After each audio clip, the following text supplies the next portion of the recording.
पासून 5 किलोमीटर दूर असलेल्या कोहोज या प्रसिद्ध किल्ल्याच्या पायथ्याशी गोरे हे छोटेसे गाव आहे।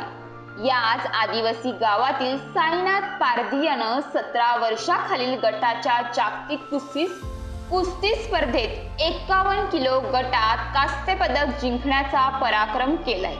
या कामगिरीमुळे त्याचं सर्व स्तरातून कौतुक केलं जातंय। मनात जिद्द व मेहनत करायची तयारी असली तर आपण कोणतंही शिखर गाठू शकतो, असं शिखर साईनाथनं गाठलं आहे। गरीब कुटुंबात जन्मलेला साईनाथ पारधी ह्याचे आई वडील शेतमजूर असून कष्ट काबाड करून साईनाथला त्याच्या आई वडिलांनी मोठे केले, पण मनात जिद्द होती काहीतरी करून दाखवायची। त्याला लहानपणापासूनच कुस्तीची आवड होती। साईनाथला कुस्तीची आवड असल्याने तसेच कुस्ती प्रशिक्षक सदानंद पाटील यांनी साईनाथला मोलाची मदत केली।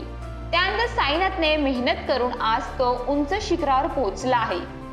आज त्यांनी कांस्य पदक पटकावलं आहे। त्याच्या विजयाचा जल्लोष सर्व ठिकाणी मोठ्या उत्साहात साजरा होत आहे। साईनाथचे पुणे येथील जांता राजा कुस्ती केंद्रात त्याचे भव्य स्वागत करण्यात आले। तर आज त्याच्या मूळ गावी गोरे या ठिकाणी ग्रामस्थांनी त्याचे स्वागत केले। आदिवासी समाजातून आलेला एक मुलगा आपल्या मेहनतीच्या आणि जिद्दीच्या जोरावर कुस्ती स्पर्धेत जागतिक पातळीवर आपलं नाव करतो याचा पालघर जिल्ह्याला अभिमान आहे। मराठमोळ्या साईनाथ पारधी याने इतिहास रचला आहे। जॉर्डन मधील अमान येथे सुरू असलेल्या जागतिक कुस्ती स्पर्धेत ग्रीक रोमन विभागातून भारतीय संघाच्या साईनाथ पारधी या आदिवासी युवकानं 51 किलो वजन गटात कांस्य पदक पटकावलं। कझाकिस्तानच्या एरासी मुसान या पेलवानाला 3 विरुद्ध 1 गुणांनी चितपट करून त्यानं हे यश संपादन केले। साईनाथ पारधी हा पालघर जिल्ह्यातील वाडा तालुक्यातील गोरे येथील रहिवासी आहे।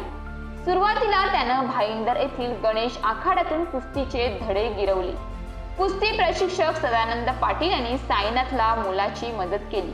जांता राजा कुस्ती केंद्राचे प्रमुख पेलवान संदीपान भोंडवे यांनी महाराष्ट्रातील कुस्तीगीरांनी ऑलिम्पिक पदक मिळावं या उद्देशानं मिशन ऑलिम्पिक ही योजना सुरू केली। या योजनेत कुस्तीगीरांची निवड करण्यासाठी जानेवारी 2021 मध्ये जांता राजा कुस्ती केंद्रावर महाराष्ट्रातील 15 वर्षाखालील कुस्तीगीरांच्या निवड चाचणीचे आयोजन करण्यात आलं होतं।